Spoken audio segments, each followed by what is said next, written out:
Assalamualaikum warahmatullahi wabarakatuh.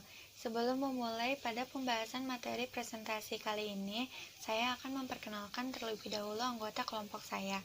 Yang pertama itu ada Suryantan Permana, kemudian ada Ahmad Maulana Nasution, lalu Eka Wardana, selanjutnya Dea Fahira, dan terakhir saya sendiri Cynthia Medina.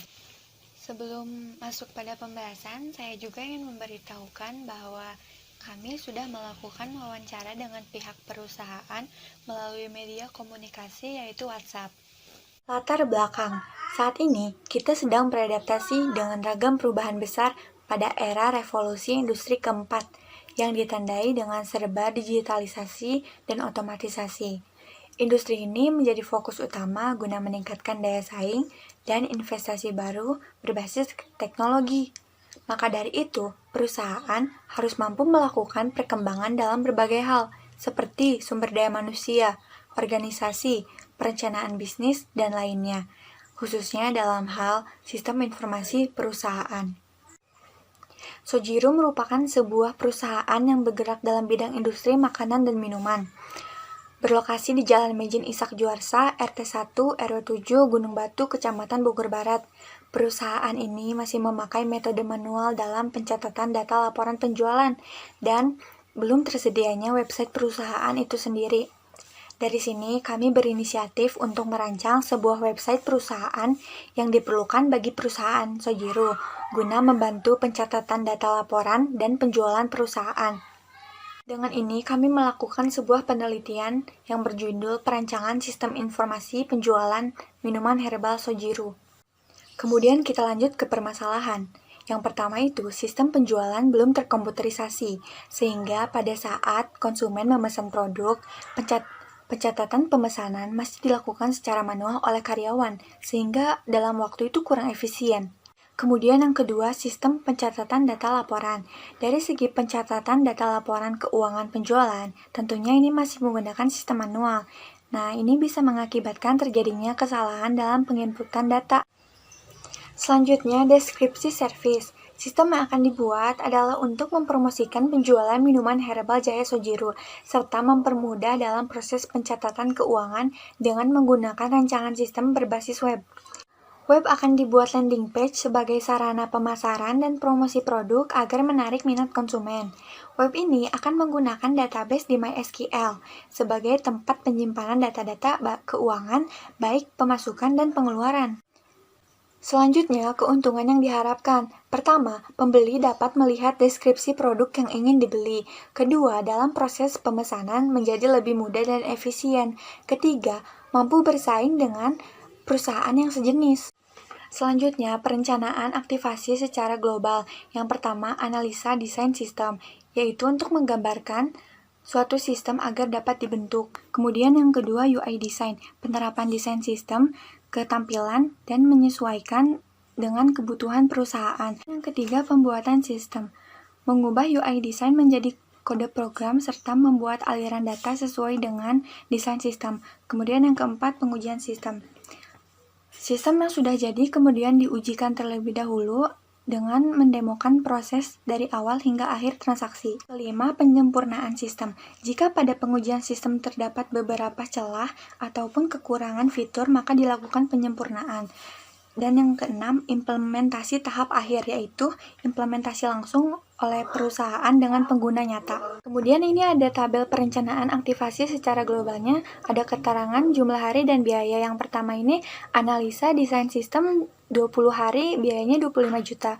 Kemudian UI desainnya 7 hari 5 juta. Terus pembuatan sistem 35 hari 15 juta.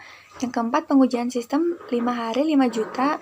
Penyempurnaan sistem 10 hari 10 juta, implementasinya 2 hari, biayanya 1 juta, biaya lain-lain itu 1 hari, dan biayanya 3 juta. Jadi kalau ditotalin itu 80 hari dengan biaya 64 juta. Beralih ke analisa sistem berjalan. Di sini ada sejarah, yaitu sejarah perusahaan Sojiru, di mana Sojiru itu merupakan anak dari PT Performa Qualita Mandiri yang berdiri pada tahun 2003, dikepalai oleh Insinyur Ratna Irdiastuti dan Insinyur Novi Waskitasari. Dan Sojiru pun memiliki visi perusahaan dan misi perusahaan, di mana visi dari perusahaan Sojiro ini menjadi perusahaan yang mandiri, profesional, dan mampu menghasilkan barang yang kompetitif dan berkualitas untuk memenuhi standar harapan manusia. Sedangkan misi dari perusahaan Sojiro itu mengembangkan usaha dalam bidang perdagangan, mengembangkan sumber daya manusia sebagai tenaga ahli yang memiliki pengalaman dan wawasan serta menciptakan lapangan pekerjaan. Selanjutnya ada struktur organisasi. Di slide kalian bisa melihat ada susunan kepengurusan dari perusahaan Sojiro. Ada owner, penanggung jawab, dan ketua divisi, di mana masing-masing dari pengurus memiliki tanggung jawab masing-masing seperti owner yang memiliki tanggung jawab atas kebijakan perusahaan, dan penanggung jawab pasti dia memiliki tanggung jawab atas kegiatan yang dijalankan perusahaan. Kemudian ada ketua divisi yang bertanggung jawab atas tugas-tugas yang dia berikan kepada subdivisinya masing-masing. Kemudian selanjutnya ada divisi pengadaan bahan baku, divisi pemasaran, dan lain-lain pasti memiliki tanggung jawabnya masing-masing. Di sini saya akan menjelaskan tentang proses bisnis, dimulai dari proses pengelolaan pesanan, pembayaran, dan yang terakhir adalah laporan penjualan. Nah, untuk yang pertama, dimulai dari proses pengelolaan pesanan, di mana pelanggan datang lalu memesan ke karyawan. Kemudian pesanan akan diterima oleh karyawan, sehingga terbentuk nota pembelian. Nah, yang kedua ada pembayaran, di mana karyawan membuat dua nota. Yang pertama adalah nota pink untuk pelanggan, dan kedua adalah nota putih yang akan disimpan oleh karyawan sebagai hasil laporan data penjualan. Kemudian untuk proses bisnis yang terakhir ada laporan, di mana karyawan Sojiro membuat data atau laporan penjualan sesuai dengan data pesanan pelanggan dan akan melaporkannya ke pemilik perusahaan. Selanjutnya ada spesifikasi dokumen. Yang A itu ada spesifikasi dokumen masukan, di mana ada menu. Nama dokumennya adalah menu, fungsinya menampilkan daftar produk, sumber dari karyawan yang ditujukan untuk pembeli, medianya dengan kertas, frekuensi setiap ingin melakukan pembelian, dan jumlahnya 1 lembar, bentuknya lampiran A4. Ada spesifikasi dokumen keluaran. Yang pertama, nota pembelian, nama dokumen, nota pembelian, fungsi sebagai bukti transaksi pembelian, sumbernya dari pelanggan, tujuannya, pemilik, medianya kertas, frekuensi setiap melakukan pembelian, jumlah 1 lembar dengan bentuk lampiran A6. Dan yang terakhir ada laporan penjualan. Nama dokumennya adalah nota penjualan, fungsi sebagai laporan penjualan, sumbernya kepala bagian administrasi yang ditujukan ke pemilik, media kertas, frekuensi setiap bulan, jumlah 1 rangkap, bentuk lampiran merupakan lampiran B1. Oke, di sini saya akan menjelaskan analisa kebutuhan sistem. Nah, pada tahap ini ada beberapa hal yang diperlukan dalam membuat sebuah sistem. Di sini kita punya pemilik, karyawan, dan pelanggan. Nah, di sini pada tahap ini si user ini memiliki kebutuhan sistem yang berbeda-beda.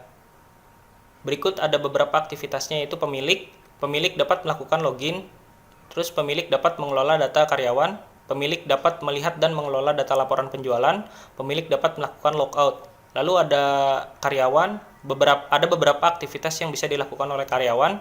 Nah, karyawan dapat melakukan login dengan user sebagai karyawan, terus karyawan dapat mengelola data menu, karyawan dapat mengelola data pesanan, karyawan dapat mengelola data pembayaran, karyawan dapat mengelola laporan penjualan, karyawan dapat melakukan logout.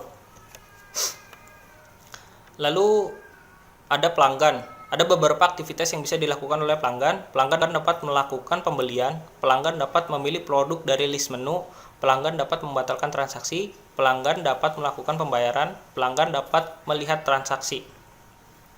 Nah, di sini kita punya spesifikasi file. Ada beberapa hal yang diperlukan untuk membuat sebuah spesifikasi file ini. Di sini kita ada spesifikasi file pelanggan. Nah, ada elemen datanya, kode pelanggan, akronimnya ada kode underscore pelanggan, tipenya char, size-nya 8, keterangannya primary key. Primary key ini adalah kata kunci untuk file pelanggan ini.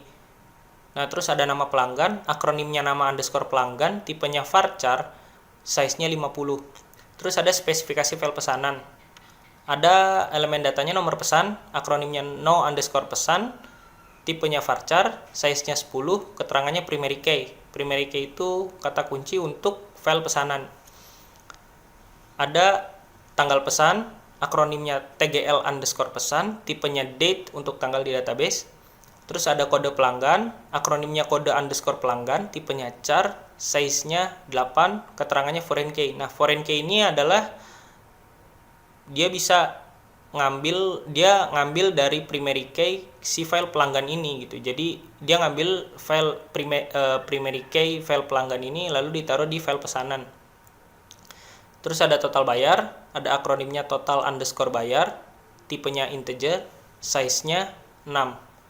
Lalu ada kembalian, akronimnya kembalian, tipenya in, size-nya 8. Lalu ada spesifikasi file barang. Di sini ada kode barang, akronimnya kode underscore BRG, tipenya varchar, size-nya 10, primary key, keterangannya primary key. Terus ada nama barang, akronimnya nama underscore BRG, tipenya varchar, size-nya 25. Lalu ada harga, akronimnya harga, tipenya integer, size-nya 12. Terus ada stok, akronimnya stok, tipenya integer, size-nya 6. Lalu ada image, akronimnya image, tipenya image, keterangannya image.jpg. Jadi dia bisa naruh file JPG. Ada spesifikasi file user. Nah, di spesifikasi file user ini ada kode user, akronimnya kode underscore user, tipenya varchar, size-nya 5, keterangannya primary key. Untuk kode file user ini. Atau kata kunci file user ini.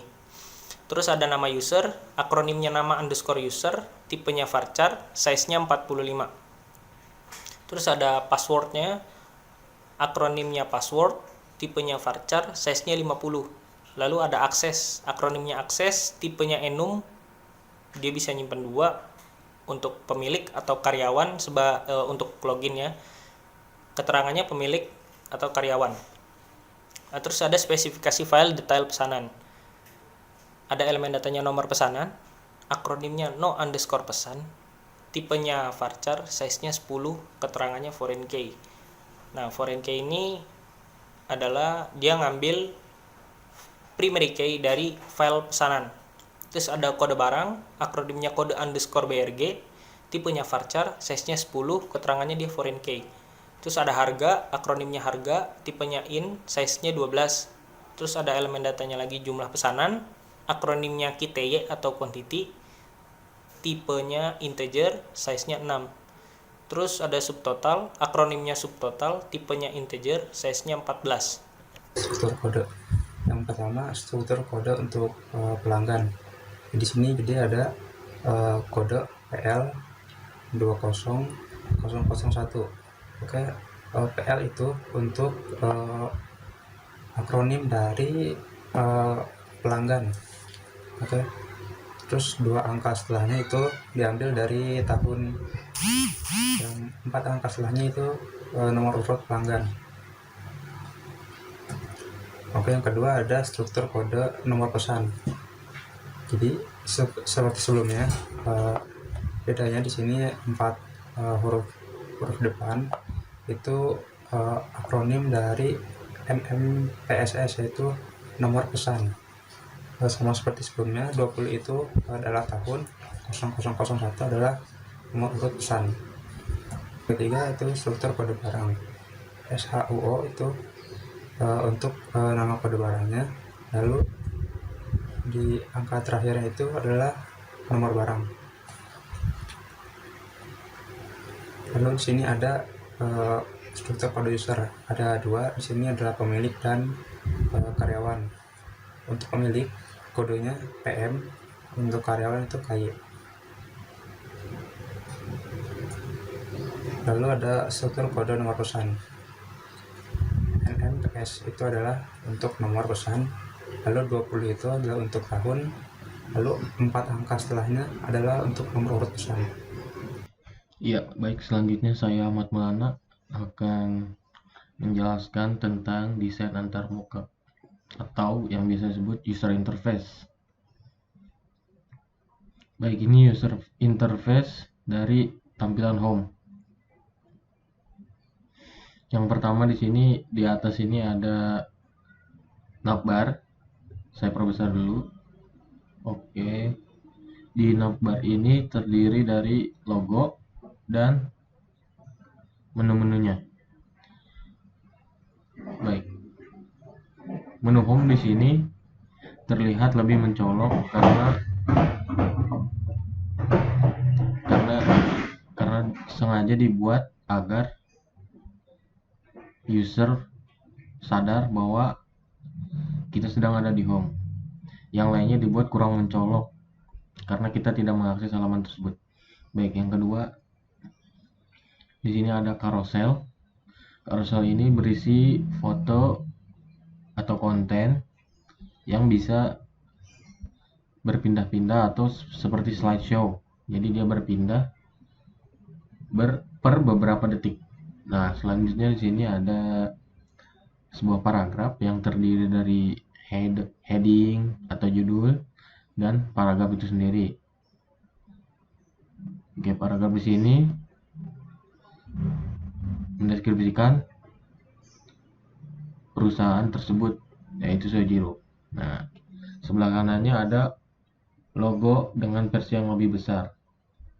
Oke, jadi seharusnya di carousel sini ini produk, bukan logo, tapi karena kita belum punya, jadi yang kita tampilkan yang ada dulu. Baik, next.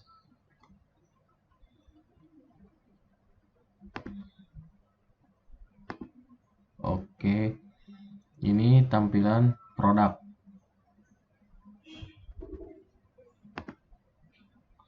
Jadi sebelumnya ini home nih. Kalau kita klik produk di sini, maka yang keluar tampilan ini. Jadi terdiri dari foto produk disertai dengan paragraf deskripsi. Selanjutnya kalau kita klik selengkapnya itu akan muncul deskripsi yang lebih lengkap. Next. Nah, ini kalau kita tadi tekan selengkapnya, ada deskripsi dari produk tersebut. Di sebelah kiri ada fotonya, sebelah kanan ada nama produk sertai dengan deskripsi singkat. Ini maksudnya deskripsi lengkap. Kalau deskripsi singkat tadi di yang sebelumnya di halaman our product. Baik, ada harganya juga. Next. Baik, untuk maintain atau spesifikasi minimal yang bisa digunakan untuk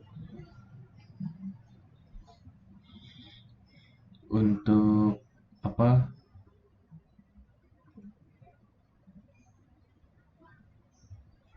yang bisa digunakan untuk menjalankan program web kita. Sebenarnya tidak terlalu berat program web itu, jadi ini spesifikasi minimum yang bisa digunakan. Nah, diantaranya ada sistem operasi, bisa gunakan Windows 7 yang sudah tidak didukung lagi oleh Microsoft update. Jadi sebaiknya saya saranin menggunakan Windows 8 atau yang terbaru 10. Untuk prosesor standar sekarang sepertinya Core i3 ya. RAM minimal 2 GB, hard disk 500 GB, layar LED, keyboard kita nggak tampilin di sini karena biasanya untuk seperangkat PC itu sudah ada keyboardnya. Printer juga tidak kita tampilin. Mouse advanced optical tracking. Untuk kebutuhan softwarenya sendiri kita pakai bahasa pemrograman web, diantaranya ada PHP untuk server, JavaScript untuk di client, di browser. Untuk database kita ada struktur, query language, SQL, dan untuk membuat halaman lebih cantik menggunakan CSS. Oke. Tapi kita nggak perlu repot untuk install PHP dan SQL karena sudah ada software bundling atau sepaket. kita nggak perlu rabot-rabot lagi install melalui command line atau cmd. Kita cukup install SAM, nanti tinggal jalankan service Apache dan MySQL. Oke, untuk test editor kita bebas sebenarnya, tapi kita di sini menggunakan Visual Studio Code karena banyak dukungan ekstensi untuk mempermudah kita dalam memprogram web. Ya, di sini ada DBMS yang kita gunakan, yaitu udah pasti MySQL. Ya, jadi kesimpulan kita dengan adanya website penjualan minuman ini dapat mengelola pesanan, data laporan keuangan, data laporan penjualan, menu, data karyawan menjadi lebih efektif dan efisien. Serta dengan website ini kita harap dapat mempermudah karyawan dan pemilik dalam mengelola sistem penjualan Sojiro. Baik, itu saja dari kelompok kami. Saya harap mudah dimengerti. Terima kasih. Baik, itu saja dari kelompok kami. Mohon maaf atas segala kekurangannya. Saya harap mudah dimengerti. Terima kasih.